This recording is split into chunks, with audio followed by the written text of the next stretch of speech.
हसरतों का मेरे दिल में है एक अंबार के बस। बिल्कुल उर्दू में ये शेर है जो मैं आपको सुना रहा हूं। हसरतों का मेरे दिल में है एक अंबार के बस, या नबी आपके वो गुंबदो मीनार के बस। जिसने जब जब तेरे रोजे पे पसारा दामन, उसको हर बार ये उसको कहना ही तो पड़ जाता है हर बार के बस। बिल्कुल आप तमामी हजरात के सरों से ये किसी बाउंसर की तरह कता निकल गया है, इसलिए मैं बहुत आसान लबो लहजे का चार मिसरा नजर करता हूं कि जिंदगी उसकी फूल हो जाए। बोलिए ना। बिल्कुल लग रहा है कि आप तमामी हजरात अपने अब्बा जान के ससुराल में बैठे हुए। जरा खुलिए, सामने आइए। हम आपको मोहमेज करना चाहते हैं, आपको तैयार करना चाहते हैं, तकरीर सुनने के लिए आपके माहौल साजी कर रहे हैं। जिंदगी उसकी फूल हो जाए, जिंदगी उसकी फूल हो जाए। ऐसे कीजिएगा तो मैं भी दिलबर शाही साहब की तरह तरन्नुम के साथ शुरू कर दूंगा, वरना जल्दी आप लोग बोलिए। एक शायर साहब जो है पढ़ रहे थे और कोई सुभान अल्लाह नहीं कह रहा था। हम एक दो कता और सुनाएंगे। जिंदगी उसकी फूल हो जाए, जो भी तैबा की धूल हो जाए, मेरे सरकार गर कबूल करें, सारी मेहनत वसूल हो जाए। अब धमकी दिया है तो चार मिसरा हम भी सुना ही देते हैं। ये लोग समझें कि ऐसे ही डरा रहा था। मेरा दावा है कि दिलबर शाही मेरी तरह नहीं पढ़ सकते। जब हम उनकी तरह नहीं पढ़ सकते तो वो मेरी तरह कैसे पढ़ेंगे। हर आदमी का अपना अपना स्टाइल है, अपनी अपनी अदा है। कुछ इस तरह मैं आज मदीने में आ गया।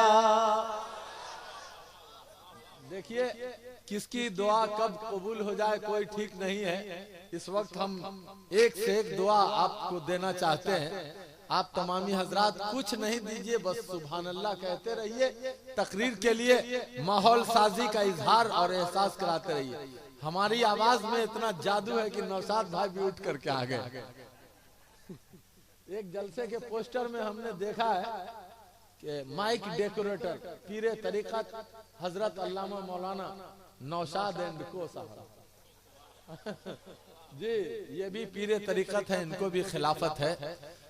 कुछ इस तरह मैं आज मदीने में आ गया, कुछ इस तरह मैं आज मदीने में आ गया,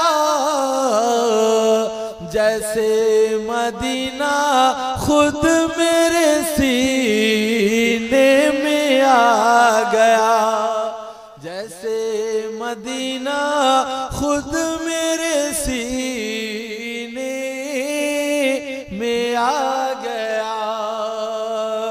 और ऐसी पिलाई साक़िए बैतुल हरम ने आज। बोलिए। ऐसी पिलाई साक़िए बैतुल हरम ने आज, के ज़मज़म का रंग मेरे पसीने में आ गया, पसीने में आ गया। अगर हमको पहले मालूम होता कि तरन्नुम से नकाबत करने में ज्यादा फायदा है तो हम शुरू से तरन्नुम ही से स्टार्ट करते। बहरहाल हजरत अल्लामा सलीम अख्तर बिलाली साहब के लिए माहौल साजगार है, मजमा भी तैयार है, क्योंकि स्टेज भी इस वक्त बावकार है। आइए नारे तकबीर और रिसालत की जरूरत है। नारे तकबीर। नहमदुहु व नुसल्ली अला हबीबिहिल करीम, अम्मा बाद, फ़ाउज़ बिल्लाहि मिनश शैतानिर रजीम, बिस्मिल्लाहिर रहमानिर रहीम। कुल ला असलुकुम अलैहि अजरन इल्लल मवद्दता फिल कुर्बा। सदक़ल्लाहु मौलाना अल-अलीयुल अज़ीम व बल्लगना रसूलुहुन नबियुल अमीनुल करीम व नहनु अला ज़ालिका लमिनश शाहिदीना वश्शाकिरीना वस्साबिरीन वल्हम्दुलिल्लाहि रब्बिल आलमीन। दरूद पाक पढ़ लीजिए। अल्लाहुम्मा सल्लि अला सय्यदिना व शफ़ीना व मौलाना मुहम्मदिन मादनिल जूद वल करम व आलिहि व बारिक व सल्लिम सलातुम व सलामन अलैका या रसूल अल्लाह, सलातुम व सलामन अलैका या हबीब अल्लाह। काबे के बदरुद्दोजा तुम पे करोड़ों दरूद, तैबा के शमशुद्दोहा तुम पे करोड़ों दरूद, दाफे जुमला बला तुम पे करोड़ों दरूद, शाफे रोज़े जज़ा तुम पे करोड़ों दरूद। या रसूल अल्लाह सीने पे रख दो जरा वह कफे पा चांद सा, दिल करो ठंडा मेरा तुम पे करोड़ों दरूद।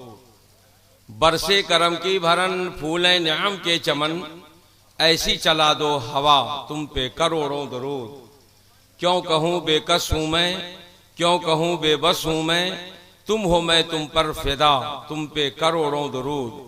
या रसूल अल्लाह काम वो ले लीजिए तुमको जो राजी करे, ठीक हो नामे रजा तुम पे करोड़ों दरूद।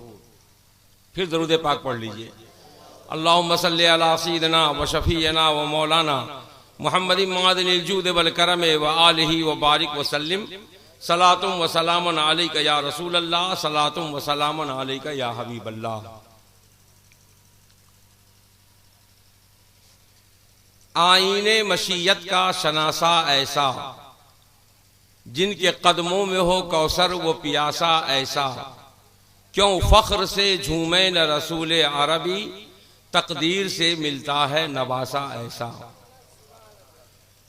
हजरात, हम और आप बड़े खुश नसीब हैं।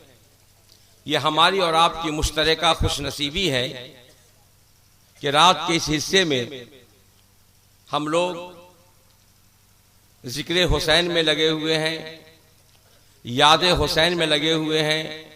नाम आपने अपने जलसे का बड़ा ही खूबसूरत रखा है, सदाए करबला कॉन्फ्रेंस। करबला ने हम लोगों को क्या पैगाम दिया? हम लोग ये समझते हैं कि जब मुहर्रम का चांद तुलू हो जाता है और 10 दिन हम लोग याद हुसैन में जिंदगी बसर कर लेते हैं तो मेरे लिए ये काफी हो गया। मैं ये समझता हूं कि मुनासिब नहीं है। इमाम हुसैन की कुर्बानी, इमाम हुसैन की शख्सियत एक ऐसी अबकरी शख्सियत है कि उनको सिर्फ 10 दिनों में महदूद नहीं किया जाए, बल्कि उनके कैरेक्टर को, उनके पैगाम को, उनके कारनामे को, उनकी कुर्बानियों को आप देखते हुए अपनी पूरी जिंदगी में हुसैनी रंग पैदा कर लें। फिर आप देखिए कि आप कितने कामयाब होते हैं। तकरीर का कोई खास वक्त रह नहीं गया है, लेकिन मैं चाहूंगा कि अपने दिल की बात आप तक पहुंचाने की कोशिश करूं। आप जानते हैं कि इमाम हुसैन एक आदमी, एक शख्सियत, और कितना मुकद्दस खून उस एक शख्सियत में जमा है। किसी दुनिया में कोई ऐसा आदमी नहीं जिसका नाना मोहम्मदुर रसूलुल्लाह हो। हजरत खदीजतुल कुबरा उनकी नानी, मां फातिमतुज ज़ोहरा और हजरत अली माशा अल्लाह उनके वालिदे गिरामी। अब जिस माहौल में उनकी परवरिश हुई होगी, हम भी अपने बच्चों को पालते हैं। हमारे यहां भी बच्चों की परवरिश होती है। ये नौजवान बच्चे बैठे हुए हैं हमारे सामने में, बिल्ला लगा के जलसा करा रहे हैं। सदाए करबला कॉन्फ्रेंस के मेंबरान लोग हैं। लेकिन आप अपने घरों का जायजा लीजिए। अल्हम्दुलिल्लाह, मैं बहुत ज्यादा तफरीह करता हूं, सैर करता हूं। आपके गांव के बारे में मुझको मालूम है कि ये तालीम याफ्ता गांव है, इसमें अच्छी तालीम है, लोगों के अंदर ज़ौक़ है, लोगों के अंदर शौक है। तालीम आदमी को गुमराह भी कर देती है और तालीम अच्छी राह पे भी लगा देती है। अब मैं एक बात आपसे कहना चाहता हूं, तरबियत की बात चल रही थी कि इमाम हसन और इमाम हुसैन किस घराने के हैं, उन्होंने कैसी तरबियत पाई है, उनके वालिदैन ने, उनके घर वालों ने उनको कैसी तरबियत दिया। एक मिसाल, एक मतलब दोनों भाई बैठे हुए थे, देखा एक बूढ़ा आदमी वजू कर रहा है। वजू में उसमें गलती हो रही थी। बूढ़ा आदमी जो वजू कर रहा था वो सही वजू नहीं कर रहा था। इन दोनों भाइयों ने देखा, बचपने के आलम में थे। अब दोनों भाइयों के दिमाग में एक ही सवाल है, ये बूढ़ा आदमी वजू कर रहा है, वजू में गलती हो रही है, अगर हम डायरेक्ट जाके कह देंगे कि आपसे भूल हो रही है, आपसे गलती हो रही हो, तो मेरे दामन पे बेअदबी का एक दाग लग जाएगा। बूढ़े आदमी को मैं डायरेक्ट कैसे कह दूं जाकर? और अगर नहीं कहता हूं तो कतमाने इल्म होगा, इल्म को छुपाना होगा। इल्म का छुपाना भी जायज नहीं है। अब दोनों भाई परेशान हैं कि क्या किया जाए। यहां पर ठहर के मैं एक सवाल पूछता हूं, हमारे घरों में कैसी तरबियत है? हमारे कितने जवान बच्चे हैं, हमारे कितने बूढ़े हैं कि जिन्होंने इमाम हुसैन के इस किरदार से यह सबक हासिल किया हो कि हमको भी सही वजू करना चाहिए। हमारे बच्चे तो समझ ही नहीं पाएंगे कि कहां गलती हो रही है। क्यों? इसलिए कि उनको वजू की तालीम नहीं है, उनको वजू की तरबियत नहीं है, उनको गुस्ल करने का पता नहीं है कि क्या क्या हम लोग के लिए करना जरूरी है। ये तालीम ही नहीं है हमारे पास।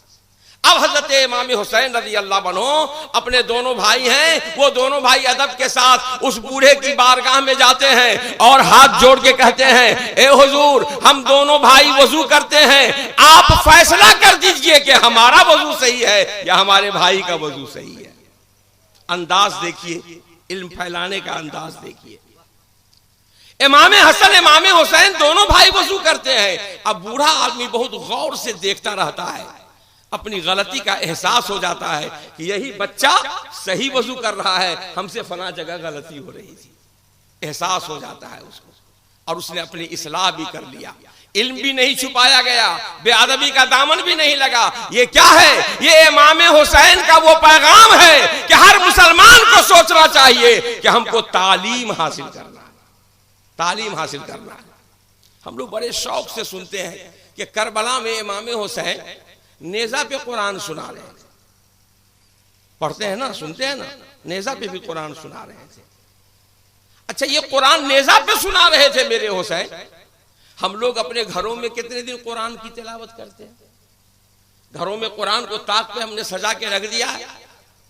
इमाम हुसैन ने करबला में ये पैगाम दिया कि हमको कुरान से कितना रिश्ता है, कुरान से हमारा कितना ताल्लुक है, और आज हम लोगों के सीनों में कुरान से कितना रिश्ता है, कुरान से हमारा क्या ताल्लुक है। एक लंदन में रिसर्च इंस्टीट्यूट कायम है जिसमें कुरान पे वो लोग तस्दीक कर रहे हैं, कुरान पर रिसर्च कर रहे हैं और उससे बड़ी बड़ी बातें हासिल कर रहे हैं। मैंने अगले साल भी शायद कहा था आपको कि कुरान में आप देखिएगा तो कुरान में सूरह हदीद है। बात समझ में नहीं आती है कि नबियों के किस्से हैं इसमें जी। कुरान में नमाज के अहकामात हैं, रोजे के अहकामात हैं, हज व ज़कात के अहकामात हैं, लेकिन अल्लाह तबारक व तआला ने इसमें मुकम्मल सूरह हदीद को नाजिल कर दिया। लोहा एक मुकम्मल सूरा है, कुरान पढ़िए, पूरा कुरान में लोहा एक सूरा है। एक सूरा का नाम है सूरह नमल, चींटी। एक का सूरह दुखान, धुआं। एक का नाम है अनकबूत, मकड़ी का जाला, मकड़ी देख रहे हैं ना, उस पर एक पूरी सूरा है। तो आपको उस पर गौर करना चाहिए। उस पर वो लोग रिसर्च कर रहे हैं और हम लोग का हाल ये है कि हम लोग ये समझते हैं कि कुरान हमारे लिए नाजिल हो गया, बस हो गया, बस ताक पे हम लोगों ने रख दिया। कुरान से हमारा कोई रिश्ता नहीं रहा, कोई ताल्लुक नहीं रहा। इमाम हुसैन ने नेज़े पे कुरान सुनाकर दुनिया वालों को यह दर्स हयात दे दिया, ऐ दुनिया वालों, कुरान ही दुनिया में एक ऐसी किताब है जिसका ताल्लुक तुम्हारा जिंदगी में भी होना चाहिए, मरने के बाद भी होना चाहिए। आप कुरान की तालीम पे देखें, अगर कुरान से हमारा रिश्ता हो जाए तो ये जितने बहके बहके लोग आपको नजर आते हैं ये कोई नजर नहीं आए, कोई नजर नहीं आए। हुजूर सरवरे कायनात फखरे मौजूदात जनाब मोहम्मद रसूलुल्लाह सल्लल्लाहु अलैहि वसल्लम ने कुरान को हमारे लिए शऊर जिंदगी, तर्ज़े जिंदगी, शऊर बंदगी, सब कुछ कुरान के अंदर शामिल कर दिया। कोई भी चीज अल्लाह का ऐसा हुक्म नहीं जिसका कुरान में जिक्र नहीं है। पढ़ने की जरूरत है, उसको समझने की जरूरत है। और दुनियावी तौर पर भी सिर्फ जाहिरी तौर पर भी अगर कुरान से आपका रिश्ता हो जाता है, कुरान से आपका ताल्लुक हो जाता है, तो आप जानते हो हजरत शेख सर्री सख्ती रज़ी अल्लाह ताला अन्हु हैं, एक बुजुर्ग आदमी हैं। उन्होंने कहा कि मैं मदरसे में पढ़ाता था, मैंने 2 बच्चे को भेजा कि मेरे लिए पानी ले। तालाब में गया बच्चा पानी लाने, उस जमाने में तालाब से लोग पानी लाते थे, पानी लाने के लिए गया, एक बच्चा पानी में डूब गया बच्चा। और जब बच्चा डूब गया तो लोग गए जाकर हजरत से कहा कि आपका एक शागिर्द पानी में डूब गया। उसकी माँ को उन्होंने खबर किया तो उसकी माँ ने मुस्कुराते हुए कहा कि नहीं हुजूर, मेरा बेटा नहीं डूब सकता है। तो कहा कैसी बात करती हो, बच्चे का कोई पता नहीं। कहा हुजूर देखिए ना, वो औरत गई, बूढ़ी औरत गई, तालाब के किनारे खड़ी हो गई और उसने कहा, बेटे का नाम लेकर के कहा, ए मोहम्मद, नाम मोहम्मद रखा था उसने, तू कहां है, मैं तुम्हारा इंतजार कर रही हूं। कि वो पानी से बुल से निकला, जिंदा निकला। हजरत ने पूछा कि ए बूढ़ी माँ, तुम्हारे अंदर कौन सा ऐसा अमल है कि इस मुर्दा जिसमें जान जिसने डाल दिया? तो उसने मुस्कुरा के कहा कि हुजूर, मेरा बस ये अमल है कि जब मैं इस बच्चे को मदरसा भेजने लगती हूँ तो कुरान की जो आयत है बिस्मिल्लाहिर्रहमानिर्रहीम, ये पढ़ करके मैं भेजा करती हूँ। मुझको यकीन है कि इस कुरान की इस आयत की बरकत से अल्लाह तबारक व तआला हमारे बच्चे को कभी भी कोई नुकसान नहीं पहुंचाएगा। ये एक आयत की बरकत है। अगर पूरी जिंदगी में पूरा कुरान समा लिया जाए तब आप खुद अंदाजा कर सकते हैं कि कितनी बरकतों से हम माला माल हो जाएंगे। हम एक किताब में पढ़े तो हैरान रह गए कि फिरौन जिसपे अज़ाब इलाही का नुज़ूल होना था, मूसा अलैहिस्सलाम ने फरमा दिया कि फलां टाइम में तुम्हारे ऊपर अज़ाब आ जाएगा, लेकिन वो वक्त बदल गया, गुजर गया, लेकिन अज़ाब नाज़िल नहीं हुआ। तो मूसा अलैहिस्सलाम ने पूछा रब्बे कायनात से, तो रब ने इरशाद फरमाया कि मूसा, जब इसने खुदाई का दावा नहीं किया था तो उससे पहले जो इसने महल बनवाया था उस महल पे उसने बिस्मिल्लाहिर्रहमानिर्रहीम लिखवा लिया था। उसकी बरकत से जब मेरे फरिश्ते गए अजाब देने के लिए और मेरा नाम देखा तो ये फरिश्ते वापस चले आए और वो अजाब इलाही से बच गया। मैं आपसे बताना ये चाहता हूं कि ये कुरान की बरकत है। मुझे इस पर गुफ्तगू ज्यादा नहीं करनी, आपको बताना है कि पैगाम करबला क्या है। कुरान से रिश्ता आप बनाइए। ये इमाम हुसैन ने हम लोगों को सबक दिया है। करबला की धरती पर उनसे बेपनाह मोहब्बत करने वाले भी लोग थे और कितने दुश्मन लोग थे ये तो आपको बताने की जरूरत ही नहीं है। मोहब्बत भी करने वाले आज हम लोगों के लिए इमाम हुसैन की मोहब्बत हमारे लिए आईने ईमान है। हम किसी सहाबी की शान में गुस्ताखी नहीं करते, हम किसी सहाबी की शान में कोई गलत बातें नहीं कहते, हम सबका एहतराम करते हैं। हुजूर सरवरे कायनात फखरे मौजूदा जनाबे मोहम्मदुर रसूलुल्लाह सल्लल्लाहु अलैहि वसल्लम के ये नवासा हैं इमाम हुसैन। बाप इनके हजरत अली है। तो आप जब पढ़े लिखे रहिएगा तो अपने बच्चों को भी पढ़ाइएगा लिखाइएगा। हजरत अली रज़ियल्लाहु अन्हु कितने पढ़े लिखे थे कि हुजूर ने उनको बाबुल इल्म कहा। बहुत बड़े इल्म के एक समंदर थे। ऐसे ऐसे फैसले तारीख में मिलते हैं हजरत अली के कि अक्ल दंग रह जाती है। हजरत अली ने मिनटों में उसका फैसला फरमा दिया अपने इल्म की बुनियाद पर।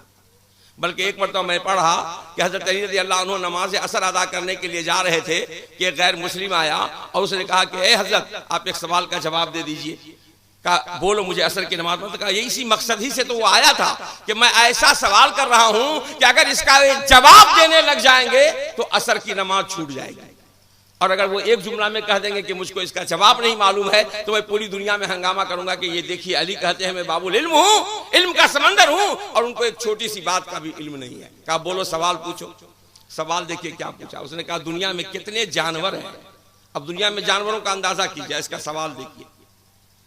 वो सवाल कर रहा है कि दुनिया में कितने जानवर हैं जितने जो जानवर बच्चे पैदा करते हैं, और कितने जानवर हैं जो अंडे देते हैं। ये सवाल उसने किया। अब कोई कम पढ़ा लिखा आदमी होता तो परेशान हो जाता है। लड़का है ठीक से बैठना, ठीक से बैठना, या चला जाए तो बिल्ला लगा करके घूम रोड पर कि हम बिल्ला वाले हैं, चैन से बैठ भी नहीं सकता।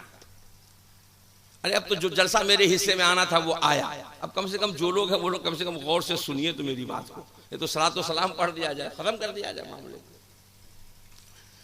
दरूद पाक पढ़िए, अल्लाहुम्मा सल्ली अला सय्यिदिना व शफीना मौलाना मुहम्मद मादिनिल जूद वल करम व आलिहि व बारिक व सल्लिम सलातु व सलामुन अलैका या रसूल अल्लाह, सलातु व सलामुन अलैका या हबीब अल्लाह। हजरत अली रज़ियल्लाहु अन्हु का जवाब सुने, कितना प्यारा जवाब दिया। उन्होंने कहा सुनो, जितने जानवरों के कान अल्लाह ने बाहर कर दिए हैं जिस्म से, वो सब बच्चे पैदा करते हैं, और जितने जानवरों के कान जिस्म के अंदर घुसे हुए हैं वो सब अंडे पैदा अंडा देते हैं।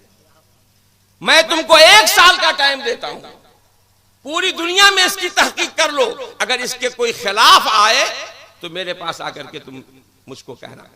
1 साल के बाद वो आया काफिर, और उसने हाथ जोड़ के कहा, हुजूर मैंने बहुत ज्यादा मुताला किया, बहुत तहकीक किया, पूरी दुनिया के बहुत सारे जानवरों के बारे में मालूमात हासिल किया, आपने जो जवाब दिया है ये बिल्कुल सही जवाब है, और यकीनन ये अल्लाह तबारक व तआला की तरफ से अता करदा इल्म आपको है, इसलिए मैं तस्दीक करता हूं कि आपका मजहब इस्लाम, कलमा तय्यबा ला इलाहा इल्लल्लाह मुहम्मदुर रसूलुल्लाह हक मजहब है, इस्लाम अच्छा मजहब है, इस्लाम एक सच्चा मजहब है, मैं इस्लाम कबूल करता हूं।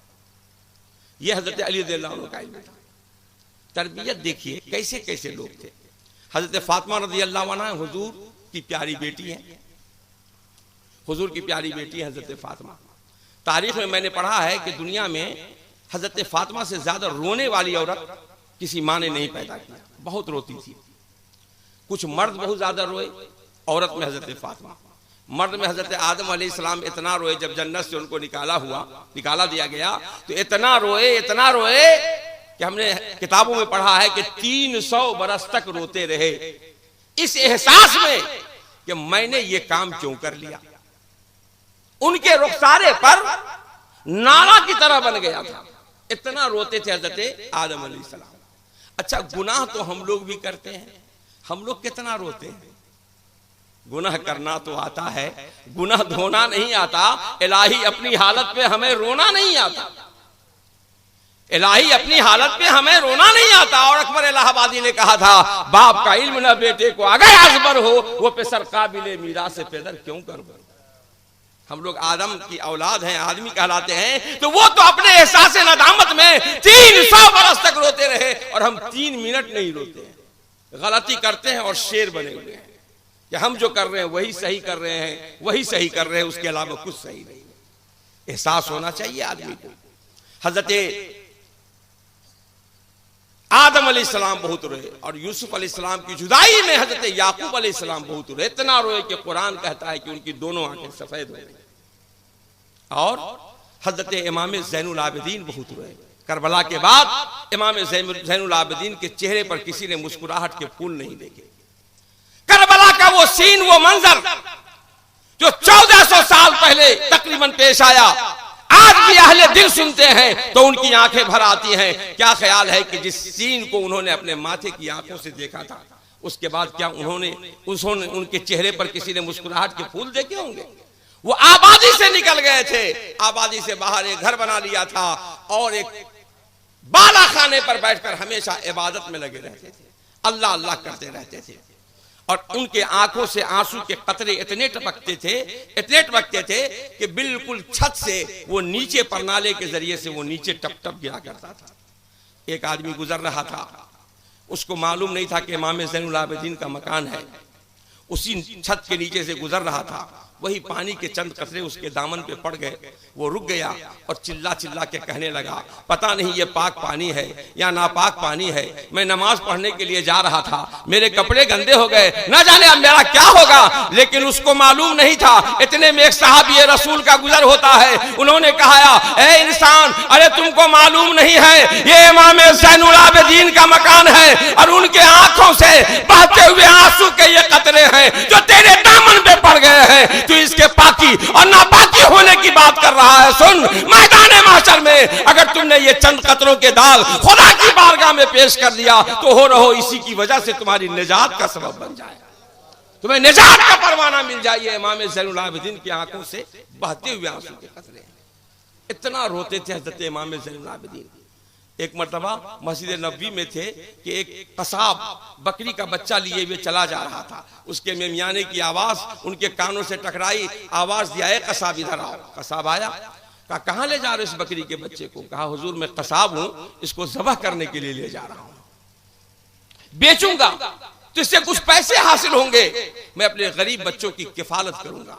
हजरत ने फरमाया, इमाम ज़ैनुल आबिदीन ने पूछा कि तुम जो इस बच्चे को ज़बह करने ले जा रहे हो, तुमने इसको चारा दिया है, इसको पानी पिलाया है? कहा हुजूर कैसा अजीबो गरीब सवाल करते हैं, 10 दिन से मैं इसको ठंडा ठंडा पानी पिला रहा हूँ, अच्छा अच्छा खाना दे रहा हूँ, मकसद ये है कि अगर इसका कुछ गोश्त बढ़ जाएगा तो मुझको कुछ पैसे बढ़ जाएंगे। इतना सुनना था कि ढारे मार मार के हजरत इमाम ज़ैनुल आबिदीन रोने लगे और कहने लगे, ऐ कसाब, उन जालिम यजीदियों से तो तू बेहतर है कि बकरी के बच्चे को ज़बह करने से पहले पानी पिला रहा है, इसको चारा खिला रहा है। उन जालिम यजीदियों ने मेरे भाई को शहीद कर दिया और पानी का एक कतरा उसके हलक के नीचे नहीं जाने दिया। इतना रोते थे हजरत इमाम ज़ैनुल आबिदीन। औरतों में हजरत फातिमा बहुत रोती थी। हजरत फातिमा रज़ियल्लाहु अन्हा बहुत ज्यादा रोती थी। एक बार हजरत फातिमा रज़ियल्लाहु अन्हा के घर में हजरत अली रज़ियल्लाहु अन्हु दाखिल हुए। जब दाखिल हुए तो हजरत अली ने देखा कि हजरत फातिमा हसनैन को सीने से लगाई हुई हैं, उनके बालों में कंघा कर रही हैं, आंखों में सुरमा लगा रही हैं, सर में तेल डाल रही हैं और मुस्कुरा रही हैं। हजरत फातिमा ने ज़माने के बाद उनके मुस्कुराते हुए चेहरे को देखा था। कहा, फातिमा, अल्लाह कयामत तक तुम्हारा चेहरा मुस्कुराता हुआ रखे, तू क्यों मुस्कुरा रही है, अभी मुस्कुराने का क्या सबब है? तो हजरत फातिमा जवाब देती है, बहुत अच्छा हुआ आप तशरीफ ले आए, अभी अभी मैं सोई हुई थी कि मेरे मुकद्दर का सितारा जागा, मैंने ख्वाब में ये देखा कि सरकार दो आलम मेरे अब्बा हुजूर तशरीफ ला रहे हैं और मेरे सर पे दस्ते शफ़क़त फेर रहे हैं और फरमा रहे हैं, बेटी जुदाई का दिन खत्म होने वाला है और मिलने का वक्त करीब आ रहा है।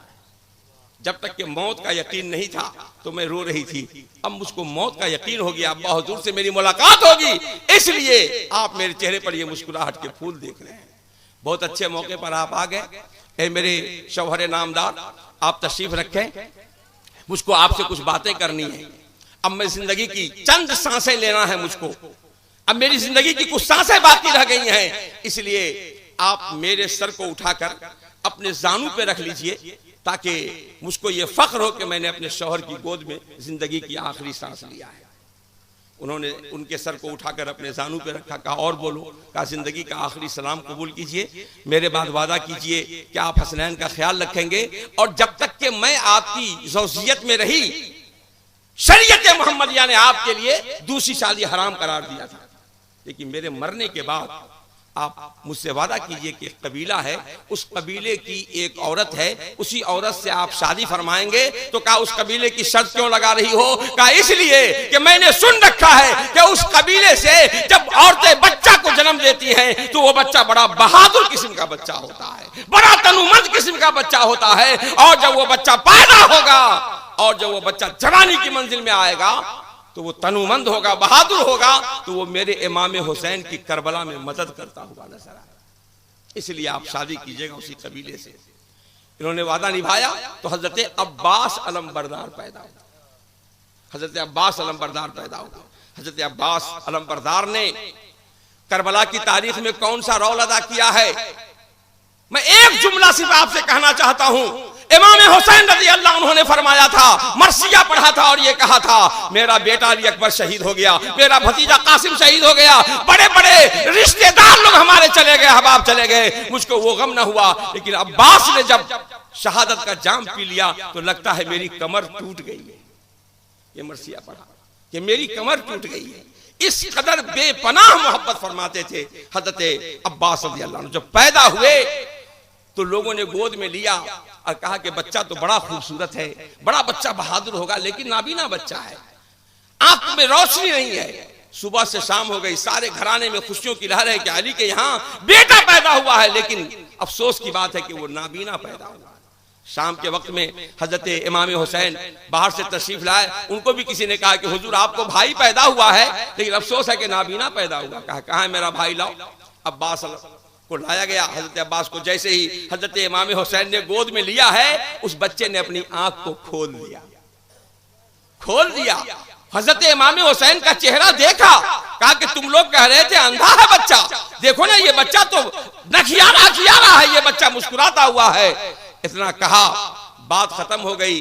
और उसके बाद उनकी परवरिश होने लगी करबला की धरती पर। जब हजरत अब्बास ने कहा कि अब ऐ मेरे इमाम हुसैन, अब इजाजत दीजिए आप कि मैं जाऊं और मशकीजे में पानी लेकर आऊं। अब सकीना की प्यास देखी नहीं जाती, अब अली असगर की प्यास देखी नहीं जाती है, अब मुझको कहिए कि मैं पानी लेके आऊं। और जब वो जाते हैं तो मुझे तारीख के उस हवाले से आपसे इतना अर्ज करना है कि वो मशकीजा लेके चलते हैं। कूफियों ने देखा, यजीदियों ने देखा, कहा पानी का एक कतरा नहीं पहुंचना चाहिए। लोगों ने जबरदस्त हमला किया, एक हाथ को काट दिया, दूसरे हाथ से अलम पकड़ा, उसको भी काट दिया, मशकीजे से अपने दांत से मशकीजे को पकड़ लिया। अब तीरों की बेपनाह बरसात हो रही है, दो तीर उनके दोनों आंखों में घुस जाती है, पूरा पूरा खून से आंख उनकी भर जाती है। हजरत अब्बास चित गिर जाते हैं, आवाज देते हैं, ए मेरे भाई हुसैन मेरी खबर लीजिए, अब इमाम हुसैन चल रहे हैं, मुझे कहने दीजिए कि किस दर्द के साथ, किस मोहब्बत के साथ उन्होंने एक कटे हुए हाथ को देखा होगा, उसको सीने से लगाया होगा कि ये मेरे अब्बास का भाई, मेरे अब्बास भाई का हाथ है। फिर आगे बढ़े होंगे, दूसरा हाथ देखा होगा, फिर आगे बढ़े तो देखा कि चित लेटे हुए हैं और ये फरमा रहे हैं, अब्बास कह रहे हैं, ऐ मेरे इमाम, मेरे अगर दोनों हाथ सलामत होते तो मैं आपको ये भी जहमत ना देता, लेकिन हुजूर मेरे दोनों हाथ सलामत नहीं है। आपसे आखिरी वक्त में मेरी गुजारिश यह है कि मेरे आंखों से आप खून साफ कर दीजिए। हजरत इमाम हुसैन ने अपने दामन से खून को साफ किया है। अब हजरत अब्बास के चेहरे पर एक अजीब मुस्कुराहट आती है और फरमाते हैं, ऐ मेरे इमाम हुसैन, मेरी जिंदगी की आखिरी तमन्ना पूरी हो गई। जब मैं पैदा हुआ था तो आपके सबसे पहले देखा था तो मैंने आपके चेहरे ज़ेबा को देखा था। तमन्ना यह थी कि जब मैं जिंदगी की आखिरी सांस लेता रहूं तो आपका चेहरे ज़ेबा मेरी नजरों में समाता हुआ चला जाए। आपने आंख से खून को साफ कर दिया है, मेरी वो भी तमन्ना पूरी हो गई। मैं मुस्कुराता हुआ अपनी जान जाने आफरी के हवाले कर दिया। हजरत अब्बास दुनिया से तशरीफ ले जाते हैं।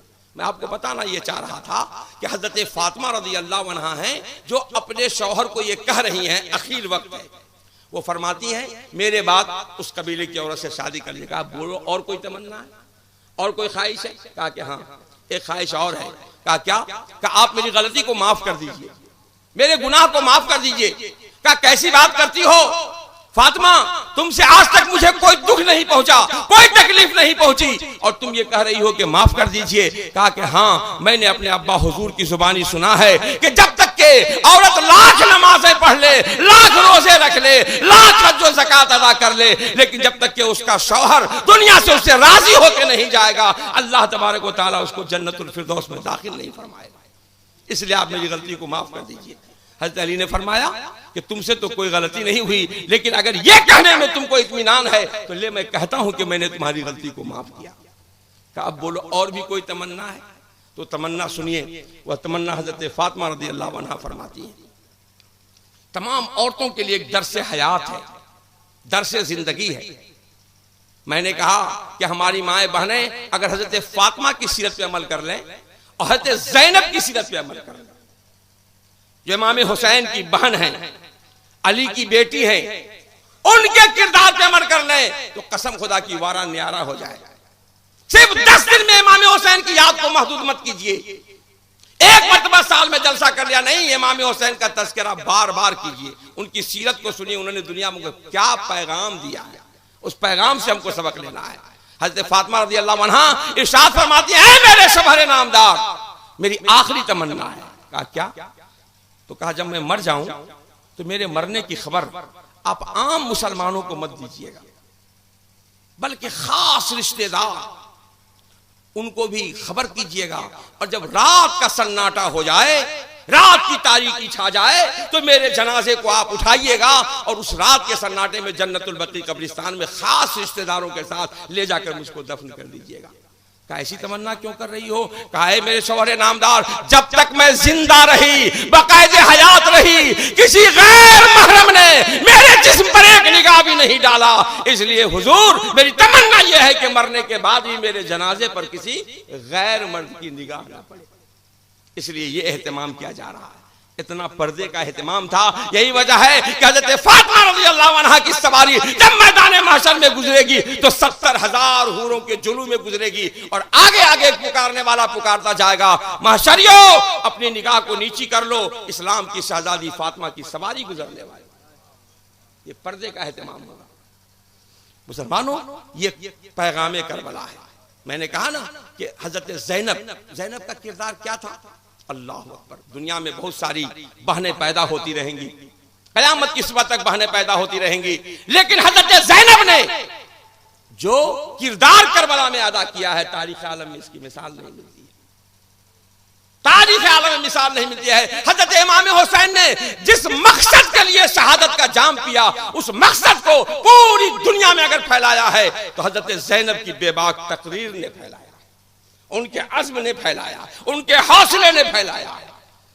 कोई असर नहीं है। और जहां जहां जाते थे इस्लाम के पैगाम को हजरत ज़ैनब आम किया करती थी। मैदान करबला में हजरत ज़ैनब का रौल आप देखें, फरमाती हैं आखिर वक्त में देखती क्या है, एक एक करके बच्चे सब लोग शहीद होते चले जा रहे हैं। तो हजरत इमाम हुसैन को वो बुलाती हैं और कहती हैं कि भाईजान, मैं नाना जान की एक हदीस याद आ रही है। क्या कौन सी हदीस? का मेरे नाना जान ने फरमाया था, अस्सदक़तो रद्दुल बला। जब आप सदका करेंगे तो मुसीबतें खत्म हो जाएंगी। जब आप कोई सदका करेंगे ना तो मुसीबतें टल जाएंगी। सदके में बड़ी ताकत होती है। जो लोहे में ताकत नहीं, जो हवा में ताकत नहीं, जो आग में ताकत नहीं, जो पानी में ताकत नहीं, सदका में ताकत। हुज़ूर सल्लल्लाहु अलैहि वसल्लम, हजरत दाऊद अलैहिस्सलाम का जमाना था। एक नौजवान बैठा हुआ था कि मलकुल मौत आए, और उन्होंने उस नौजवान को देखा जिसकी अभी शादी हुई थी। कहा हुजूर ये 6 दिन के बाद मर जाएगा। दाऊद अलैहिस्सलाम से कहा, नौजवान के बारे में, 6 दिन के बाद मर जाएगा। तो हजरत दाऊद अलैहिस्सलाम ने कहा, सुना ये मलकुल मौत है, ये कह रहे हैं कि तुम 6 दिन के बाद मर जाएगा। अब वो नौजवान जिसकी शादी हुई थी, तो हजरत दाऊद अलैहिस्सलाम ने कहा कि रे इसकी अभी अभी शादी हुई है। तो कहा कि ए अल्लाह के प्यारे रसूल, मौत इसको नहीं देखती है कि किसकी शादी हुई है और किसका बच्चा पैदा हुआ है और कौन अभी पैदा हुआ है और कौन बूढ़ा हो गया है और किसकी बीवी बेवा हो जाएगी और किसका बच्चा यतीम। ये सब मौत नहीं देखती है। बस मौत का टाइम मुतय्यन है, बस इसका 6 दिन बाकी रह गया, 6 दिन के बाद ये मर जाएगा। वो लड़का उठा। उठने के बाद उसके जेब में बहुत सारे पैसे थे उस जमाने के। उसने देखा कि एक फकीर आ रहा था, गरीब आ रहा था, उसको खूब भरपेट खाना खिलाया। अब जितना पैसा तक, आप तो 6 दिन के बाद मर ही जाऊंगा, सब पैसा उसको दे दिया, उसने सदका दे दिया। उस सदके की बदौलत अब वो जिंदा है, जिंदगी उसको मिल गई, वापस मिल गई। हजरत दाऊद अलैहिस्सलाम ने 6 महीने के बाद देखा तो कहा कि अरे तू अभी तक जिंदा कहाँ हो हुजूर? मुझको तो कुछ नहीं हो रहा है, मैं तो जिंदा हूँ। हजरत मलकुल मौत से जब उनकी मुलाकात हुई तो कहा कि तुमने कहा था कि ये 6 दिन के बाद मर जाएगा, ये अभी तक जिंदा है। तो कहा हुजूर इसने जाते वक्त में अल्लाह की राह में सदका कर दिया, अल्लाह ने सदके को कबूल फरमा लिया और 6 पे एक नुक्ता डाल दिया। अब इसकी उम्र 60 साल की हो गई है, 60 साल की हो गई है। ये सदके में ताकत होती है। कोई भी मुसीबत आए ना तो आपकी कौन मदद करेगा? आप अल्लाह की राह में कुछ सदका कर दिया कीजिए। इस तरह सदका कीजिए कि दाएं हाथ से दीजिए तो बाएं को खबर ना हो और बाएं हाथ से दीजिए तो दाएं हाथ को खबर ना हो। देखिए उस सदके में कितनी ताकत होती है। हजरत इमाम हुसैन की बहन फरमाती है, ऐ मेरे भाईजान, मेरे नाना जान की हदीस है, सदका रद्दुल बला, सदका बलाओं को रद्द कर दिया करता है। कहा बहन ये हदीस तो मुझको भी याद है, लेकिन इस मुसीबत की घड़ी में हमारे घर में कौन सा सरमाया है जिसको हम सदका कर सकते हैं, जिसको तुम सदका करना चाहती हो? तो हजरत इमाम हुसैन की बहन ज़ैनब फरमाती हैं, ए मेरे भाईजान, माना कि दुनियावी कोई सामान नहीं है, लेकिन ये मेरा लख्ते जिगर है, औन है और ये मोहम्मद है। एक बहन ने अपने भाई के साथ ये बेमिसाल कुर्बानी पेश किया। तारीख आलम में इसकी कोई मिसाल नहीं मिलती है कि किसी बहन ने ऐसा रौल अदा किया हो। जीते जी अपने दोनों लख्ते जिगर को कहा, नहीं आपको इजाजत देना है, और अपने दोनों बेटे से कहा कि जब जाना मैदान जंग में यजीदियों से तो ये ना कहना कि मैं अली का पोता हूं, बल्कि ये कहना कि मैं हुसैन का गुलाम हूं। जब ये छोटे छोटे बच्चे नन्ही नन्ही तलवार लेकर मैदान जंग में उतरे थे तो कुश्तों के पुश्ते लगा दिए, क्यों? ये अली का शेर है, अली का पोता है, हुसैन का ये बेटा है। मुसलमानों, बहादुरी का भी सबक दिया है इमाम हुसैन ने। हम लोगों को बुज़दिल नहीं बनना चाहिए, है ना। आजकल तो बहुत आदमी घर में बहुत बहादुर रहता है, बीवी को पीटने में बड़ा बहादुर होता है। बीवी को बहुत पीटेगा, समझेगा कि हम सबसे बड़े बहादुर हैं। अब भी क्यों पीटेगा? नमाज नहीं पढ़ेगी उसके लिए कभी नहीं मारेगा, इसलिए कि वो खुद ही नमाज नहीं पढ़ता है। अगर वो कह देगी कि आप नमाज पढ़ते ही नहीं है तो हमको काहे के लिए नमाज के लिए पीटते हैं, तो आप क्या जवाब दीजिएगा? इसलिए नमाज के लिए हाँ कब पीटिएगा, जब खाने में नमक तेज हो जाएगा कि बस जलाल आ जाएगा आपको। बेचारी को कहीं नहीं जाना चाहिए बगैर पूछे हुए, गलती से चली गई तब आपको इतना जलाल आ जाएगा कि आई और दे पिटाई दे पिटाई। बल्कि बास जवान लोगों की तो ये आदत होती है कि साहब बात बात में निकालता है कि किस तरह बीवी की पिटाई होनी चाहिए। वो इसी खोज में रहता है, इसी तलाश में रहता है, इसी रिसर्च में रहता है किस तरह बीवी की हम पिटाई करें। ऐसे भी लोग होते हैं। एक मर्तबा इसी तरह का शौहर था, इसी तरह की बीवी थी। वो आसमान के नीचे गर्मी का जमाना था, कहा कि भाई जैसा बिस्तर बिछा दो मैं सो जाऊं। तो एक खटिया लगा दी गई, उसमें वो सो गया। तो देखा कि वो कहकशां जो छोटे छोटे सितारे होते हैं ना, उसकी लाइनिंग है सर के ऊपर ऐसे। तो उसने मुस्कुरा के पूछा, बीवी ये क्या है आसमान में, ये जो छोटी छोटी लाइनें हैं ये क्या है, ये सफेद सफेद। तो वो भी थी जैसा दिलचस्प किस्म की। तो उसने शौक मिजाजी में कहा कि ना मालूम है आपको, ये रोड है, रोड सड़क है आसमान की, इसी पे फरिश्ते चलते हैं। इतना जो कहा कि जलाल आ गया इसको, और डंडा निकाला, कहा कि ओ तुमने इसलिए सड़क के नीचे मेरा बिस्तर डाल दिया है कि अगर कोई फरिश्ता फिसल के गिरेगा तो ठीक मेरे ऊपर गिरेगा और मैं मर जाऊंगा।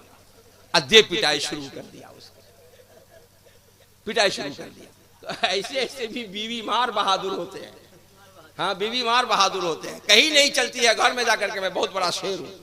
बीवी मार बहादुर होते हैं इस तरह के। तो ऐसा नहीं होना चाहिए, बीवी से मोहब्बत करना चाहिए, बीवी से मोहब्बत करना चाहिए। यही करबला का पैगाम है, यही इस्लाम का पैगाम है। मैं तो कभी कभी तकरीर में कहता हूं, अरे तुम बीवी से क्या मोहब्बत करोगे, जो मोहब्बत मेरे रसूल सरवरे कायनात सल्लल्लाहु अलैहि वसल्लम ने अपनी बीवियों से फरमाया है, तारीख आलम में इसकी कोई मिसाल नहीं मिलती है। हजरत आयशा रज़ी अल्लाह अन्हा जिनकी अभी शादी हुई है, कितनी पढ़ी लिखी औरत थी हजरत आयशा, मालूम है आपको? इमाम मोहम्मद रज़ा खां फाज़िले बरेलवी इन्हीं की शान में कसीदा निगारी करते हुए करते हैं, आज फिरदौस में किस खाने हया का है गुजर, हुक्म है सबसे बेगाना को बाहर बाहर, हूर रोजत के लिए शौक से आंखें धो लें, इसी सरकार की ममलूक है हौज़े कौसर। बाग़ तत्हीर की कलियों से बनाए कंगन, आयत नूर का माथे पे मनोवर झूमर, कोई खातून तेरी तरह कहां से लाए, बाप सिद्दीक सा और खत्म रसूल सा शौहर, तेरे जलवों से रही मसरद इफ्तार रोशन, अहद सिद्दीक से ता दौरे जनाबे हैदर, सिद्दीक अकबर रज़ी अल्लाह अन्हु के जमाने से लेकर अली मुर्तज़ा के जमाने तक बड़े बड़े सहाबा को जब कोई मसला नहीं मालूम होता था तो वो जाके जानू अदब तह करते थे हज़रत आयशा के सामने में, और वो अपने नाखून तदबीर से मसाले ला यनहल को हल फरमा दिया करती थी। इतनी बड़ी शान की औरत थी। और वो ये कहती हैं कि हज़रत खदीजा दुनिया से चली गई और मेरे मुस्तफ़ा जान रहमत से मेरी शादी हो गई। तो हजरत खदीजा की इतनी मोहब्बत थी कि हुजूर खाते थे तो हाय खदीजा, पीते थे तो हाय खदीजा, सोते थे तो हाय खदीजा, घर में जब कोई हलवा बनता तो फरमाते खदीजा नहीं है तो क्या हुआ, खदीजा की सहेलियां तो है पहले उन्हें भेज दिया जाए। गोश्त तैयार होता तो फरमाते खदीजा नहीं है तो क्या हुआ, खदीजा की सहेलियां तो है पहले उन्हें भेज दिया जाए, तब मोहम्मद अरबी खाएंगे। इतनी मोहब्बत। हज़रत आयशा ने कहा कि मुझको गैरत आ गई और मैंने कहा अल्लाह के प्यारे रसूल, अल्लाह ने मुझ जैसी बीवी आपको दे दिया तो आप उस बुढ़िया को इतनी मोहब्बत से क्यों याद करते हैं? इतना सुनना था सरकार के चेहरे का तेवर बदल गया। सरकार ने इरशाद फरमाया, आयशा कसम खुदा की जिसके कब्जे में मेरी जान है, तू खदीजा से बेहतर बीवी नहीं हो सकती। तुम्हें मालूम नहीं है कि जब मैं गारे हिरा में इबादत में लगा रहता था और हज़रत खदीजा मेरे लिए खाना लेकर जाने लगती थी तो उनके आने से पहले जिब्रील अमीन आते थे और कहते थे, ए अल्लाह के प्यारे रसूल, अल्लाह ने आपको भी सलाम कहा है और आपकी बीवी खदीजा को भी सलाम कहा है। इतनी मुकद्दस खातून थी वो कि उसका सलाम रब की जानिब से आया करता था। सरकार आला हज़रत फाज़िल बरेलवी इरशाद फरमाते हैं, अर्श से जिसकी तस्लीम नाजिल हुई उस सराय सलामत पे लाखों सलाम। ये हज़रत खदीजा से बात। हज़रत अली रज़ियल्लाहु अन्हु फरमाते हैं कि जिस घर में फातिमा नहीं होती मेरा दिल नहीं लगता। हज़रत इमाम हुसैन फरमाते हैं अपनी बीवी शहरबानों के बारे में, रुबाब के बारे में, कि जिस घर में ये नहीं होती है मुझको तबीयत नहीं लगती। तो बीवी से मोहब्बत करना चाहिए, बीवी से प्यार करना चाहिए, बीवी पीटने के लिए नहीं है। हुजूर सरवरे कायनात फखरे मौजूदात जनाब मोहम्मद अरबी सल्लल्लाहु अलैहि वसल्लम के नवासा इमाम हुसैन ने करबला से हमको ये पैगाम दिया है, तर्ज जिंदगी दिया, किस तरह जिंदगी गुजारना है, हमको तालीम हासिल करना है, प्यार से रहना है, मोहब्बत से। एक बात मैं बताता हूं आपसे, देखिए किरदार में किस कदर बुलंदी अल्लाह ने इनायत फरमाया था। आज हम लोगों को किसी से कोई तकलीफ हो जाती है तो हम लोग उस तकलीफ की गिरह बांध लेते हैं और न जाने कितने दिनों तक वो गिरह हमारे सीने में रहती है। गुबार रहता है, कुदूरतों का गुबार रहता है, लेकिन आइए मैं एक बात पूछा, बहुत आसान लबो लहजे में आप समझिए। आपको तो मालूम है करबला की तारीख आप लोगों ने पढ़ी सुना है कि हजरत हुर ने 1000 लश्कर के साथ हजरत इमाम हुसैन को घेर लिया था, मजबूर कर दिया था कि आपको यहां रुक जाना है। हजरत हुर को जब हजरत इमाम हुसैन तकरीर फरमा रहे थे कि क्या मैं तुम्हारे रसूल का नवासा नहीं हूं, तो हजरत हुर बार बार उनके चेहरे को देख रहे थे। तो अमर साद ने कहा, ए हुर, तुम इतने गौर से इमाम हुसैन के चेहरे को क्यों देख रहे हो? कहा कि ए अमर साद के बेटे, मुझको हुसैन की पेशानी में नूर मोहम्मदी नजर आ रहा है, मोहम्मद का नूर मैं देख रहा हूँ। उसके बाद उन्होंने घोड़े का रुख इमाम हुसैन की जानिब किया, कहा कि मैं जन्नत और दोजख के दरमियान अपने आप को पाता था, मैं अब आपके साथ रहूंगा।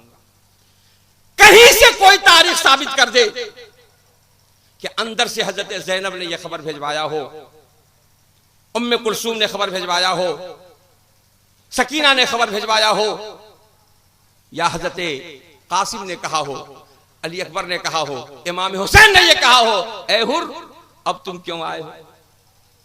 तुम्ही ने तो यहां तक हमको पहुंचाया, तुमने घेरा न होता तो मेरा ये हाल नहीं होता, हमारे बच्चे ये कुम्हला गए। कुछ नहीं, जैसे ही आया मेहमान कलेजे से लगा लिया, कलेजे से लगा लिया। हजरत हुर की पसीराई की गई, उनको मेराज अता किया गया, उनको सीने से लगाया गया, बहुत ही ऊंचा मकाम दिया गया। और हजरत हुर जब मैदान करबला में उतर रहे हैं इमाम हुसैन की जानिब से, तो वो तकरीर फरमाते हैं, ऐ साद के लश्करियों, ऐ यजीदी फौजियों, सुनो, मैंने उनके छोटे छोटे बच्चों को देखा, अगर तुमने पानी नहीं दिया तो सब यहां से फाके से गुजर जाएंगे। तो उन लोगों ने कहा, नहीं, पानी मिलने को नहीं है, या तो बैत कर लो वरना लड़ने के लिए तैयार हो जाओ। हजरत हुर को भी शहादत का जाम पीना पड़ता है, और जब गिरते हैं घोड़े से तो आवाज देते हैं, हुसैन मेरी मदद फरमाइए। तो हजरत इमाम हुसैन आगे बढ़ रहे हैं। उस वक्त भी इमाम हुसैन ने उनके सर को उठाया, अपनी गोद में रखा। हजरत हुर मुस्कुरा रहे हैं, मुस्कुराते हुए उनकी गोद में जान दे रहे हैं। और हजरत इमाम हुसैन फरमा रहे हैं, ए हुर, तू कितना खुश नसीब है, तुम्हारी माँ ने तुम्हारा कितना अच्छा नाम रखा है कि तुम दुनिया में भी आजाद हो और आखिरत में भी आजाद हो।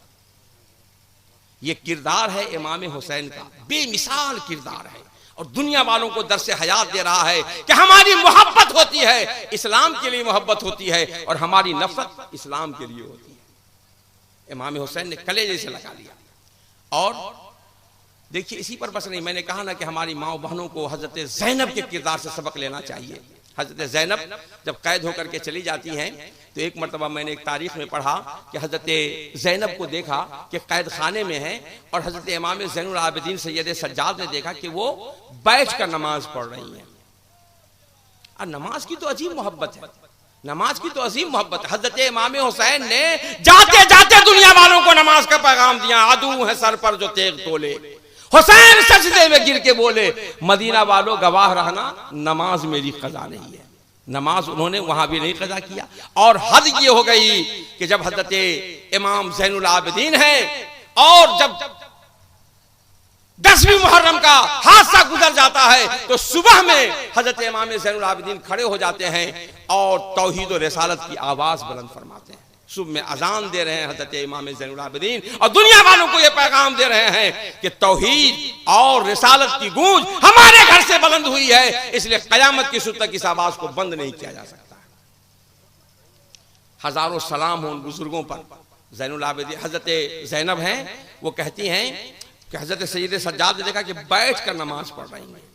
तो हजरत ज़ैनुल आबिदीन ने पूछा कि फूफी जान, आप तो हमेशा खड़ी होकर नमाज पढ़ती थी, आज बैठ के क्यों ना? उनका जवाब सुनिए और कुर्बान जाइए। वो जवाब देती हैं कि यजीदी बादशाह यजीद की तरफ से जो खाना आता है कैदियों के लिए, वो बहुत कम खाना आता है, पानी भी कम होता है, खाना भी कम होता है। मैं ये देखती हूं कि अगर मैं अपने हिस्से का खाना दूसरे कैदियों को न दे दूं तो वो ज्यादा भूखे रह जाएंगे, इसलिए मैं फाके से गुजर जाती हूं और उन कैदियों को मैं खाना दे देती हूं, अपना पानी दे देती हूं, जिसकी वजह से नकाहत बढ़ गई है, जिसकी वजह से कमजोरी बढ़ गई है, और इसी वजह से मैं खड़ी होकर के नमाज नहीं पढ़ पाती। अल्लाह अकबर, ये किरदार है हजरत ज़ैनब का। मैं आपको बताना ये चाहता हूं कि हम इमाम हुसैन के मानने वाले हैं, हम लोग इमाम हुसैन के किरदार से मोहब्बत करने वाले हैं। मेरे सरकार इरशाद फरमाते हैं, कुरान की आयत है, कुरान की आयत है, क्या आयत है? सुभान अल्लाह सुभान अल्लाह। कुल ला असलुकुम अलैहि अजरन इल्लल मुअद्दता फिल कुर्बा। ऐ प्यारे मुस्तफा, आप दुनिया वालों से कह दीजिए कि मैं तुमसे अपनी तबलीग रिसालत पर अज्र के तौर पर कोई सवाल नहीं करता, मैं तुमसे कुछ नहीं मांगता, इल्लल मुअद्दता फिल कुर्बा, मगर बस मेरे खानदान वालों से मोहब्बत करना, मेरे खानदान वालों से मोहब्बत का दम भरना। खानदान के लोग कौन है? इमाम हसन है, इमाम हुसैन, हजरत अली, हजरत फातिमा है।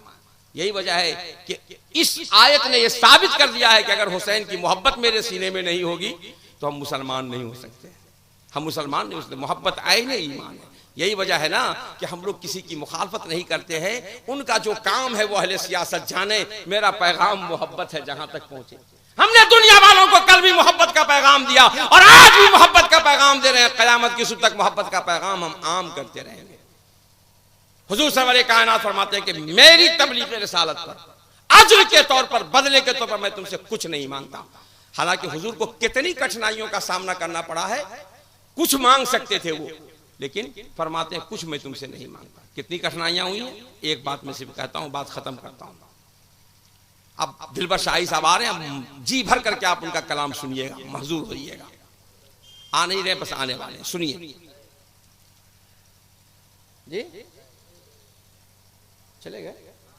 अच्छा, मुझको नहीं मालूम था कि वो चले गए, हमको मालूम था कि बस मेरी तकरीर के बाद उनकी नात खानी होगी। 12 अज्र के तौर पर हुजूर को कितनी तकलीफ हुई है, बस एक मिसाल मैं देता हूं आपसे। देखिए, अगर पूरा गांव आपका ये हसन चौक बन रहा है, पूरा गांव एक जानिब हो जाए और एक आदमी का बायकाट कर दे आज के डेट में, जबकि आपको हर तरह की सहूलत है, मार्केटिंग कर सकते हैं, खा सकते हैं, पी सकते हैं, किसी के आप मोहताज नहीं, अल्लाह ने बहुत सारा दौलत भी आपको दिया, सब कुछ है, लेकिन उसके बावजूद अगर पूरे गांव के लोग एक जानिब हो जाएं और आप अकेला जाए, आपका सियासी बायकाट कर दिया जाए, समाजी बायकाट कर दिया जाए, इसकी कुछ सुनना नहीं, इसकी दावत में शिरकत नहीं करना है, इसको सलाम नहीं करना है, इसको बोलना नहीं, कुछ नहीं, बोलिए आपकी जिंदगी कितनी अजीरन हो जाएगी, कितनी मुसीबत में पड़ जाएगी आपकी जिंदगी आज के डेट में। याद कीजिए आप कि हुजूर सरवर कायनात सल्लल्लाहु अलैहि वसल्लम को, हमारे पैगंबर को 3 साल के लिए शेब अबी तालिब में ऐसा सियासी और समाजी बायकाट किया गया कि मेरे सरकार फरमाते हैं कि वो 3 साल तक किसी मार्केट में हम मार्केटिंग नहीं कर सकते थे, कोई काफिला उधर से नहीं गुजरता था कि जिससे हम कुछ खरीद सकते थे। हमारे घर की ये हालत हो गई थी, हम लोगों की ये हालत हो गई थी कि हम दरख्तों से छाल खींचते थे और उसको खाया करते थे, दरख्तों के पत्ते हम खाते थे। मेरे सरकार फरमाते हैं कि कुछ चमड़े बचे हुए थे जिसको मैं उबाल उबाल करके खाया करता था। सिर्फ सुनने में बड़ा आसान लगता है, करके जरा देखो कि कितनी मुसीबतों से मेरे सरकार ने तबलीग रिसालत का काम अंजाम दिया है, किन कठिनाइयों से मेरे सरकार गुजरे हैं।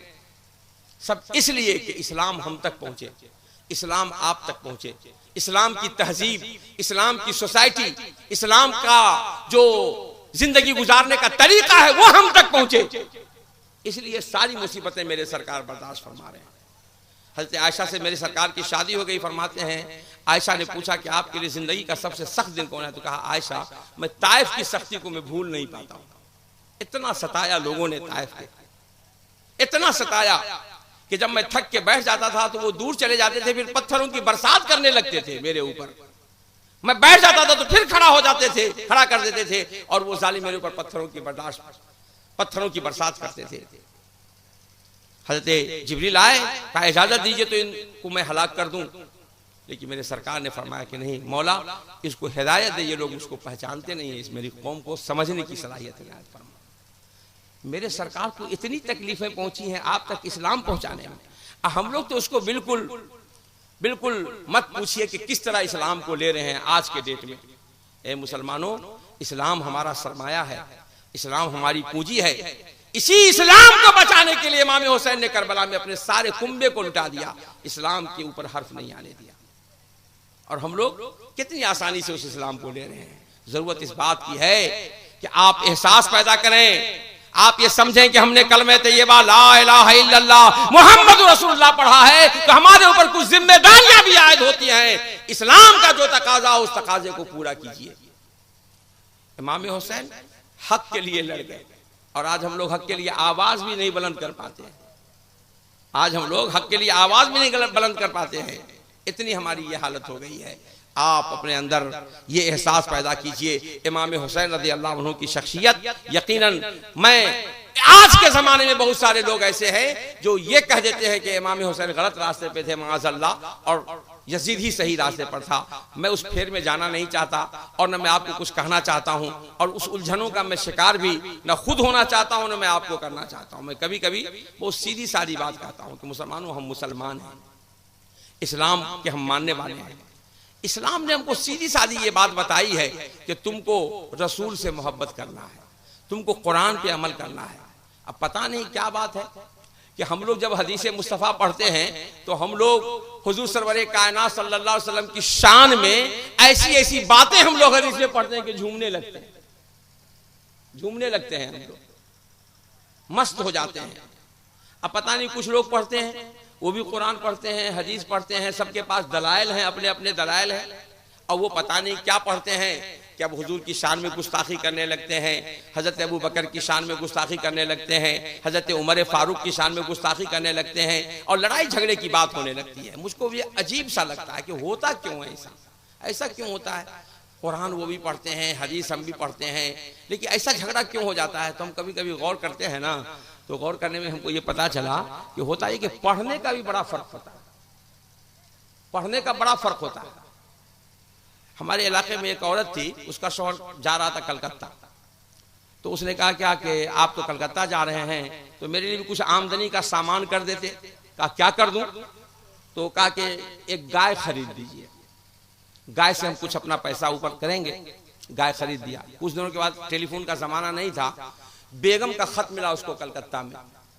जब से खत मिला तो बड़ा टेंशन में रहने लगा वो आदमी, दिमाग उलझा उलझा रहता, परेशान रहता। उनके दोस्तों ने पूछा क्या बात हुआ? कहा यार घर पे अजीब बात हो गई है, घर पे अजीब बात हो गई, जब से घर से खत आया ना मैं टेंशन में रहता हूं। कहा क्या बात हो गई है? तो कहा यार ऐसी बात हो गई कि कहते हुए भी शर्म महसूस होती है। तो कहा क्या हो क्या गया है? तो कहा कि मेरी बेगम का खत आया है कि अपनी गाय बकरी हो गई है। क्या हो गई है? गाय बकरी हो गई है। जब से मैं पढ़ता हूं खत को ना तो टेंशन में याद ला कि दुनिया में किसी की गाय बकरी नहीं बनी, ये हमने क्या कसूर किया था कि हमारी गाय बकरी हो गई? वो भी टेंशन में आ गया। कहा कहां है तुम्हारा खत? देखें। खत लिया तो पढ़ा ना तो उसको समझ में आ गया। उसने एक तमाचा दोस्त को मारा। उसने कहा तुम्हारी बीवी ने लिखा है कि अपनी गाय बिक्री हो गई है, अपनी गाय बिक्री हो गई है।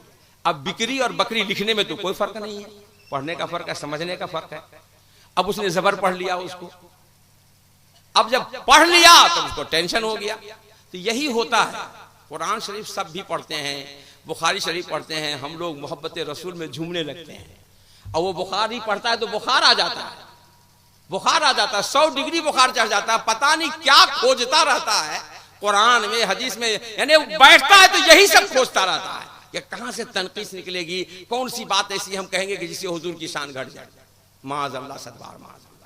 अरे हम मुसलमान हैं, हम लोगों को अपने रसूल का एहतराम होना चाहिए, सहाबे किराम का एहतराम होना चाहिए, और जो उन लोगों ने जिंदगी गुजार करके हम लोगों को बताया और इसके लिए कुर्बानी की जो राह हज़रत इमाम हुसैन रज़ी अल्लाह अन्हु ने पेश किया है, उस रास्ते पे चल करके हम अपने इस्लाम की बका के लिए अपनी जिंदगी गुजारेंगे।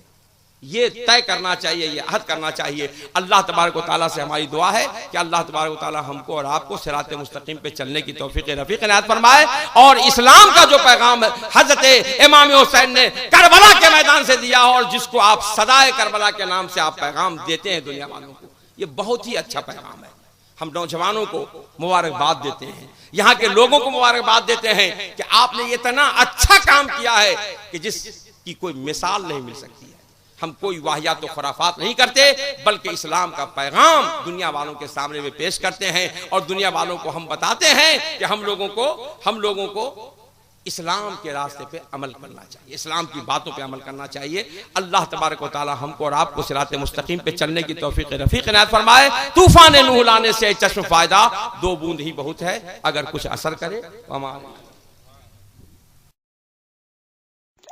हज़रात, आप सुन रहे हैं Razvi network international Islamic website बफैज़ रूहानी हजरत अल्लामा व मौलाना अलहाज अशाह हुसैन अहमद रज़वी रहमतुल्लाहि ताला अलैहि नशर किया जाता है, जहां उलमाए अहले सुन्नत बरेलवी के बयानात, शोराए इकराम की नातें अपलोड होती हैं। यहाँ किसी भी जानदार की तस्वीर नहीं अपलोड होती। आप भी चाहते हैं कि हमारे यहाँ के मजहबी प्रोग्राम यहाँ अपलोड हो तो हमसे राब्ता करें। Alhaj Sheikh Sajjad Hussain Razvi, WhatsApp number 0787857444116।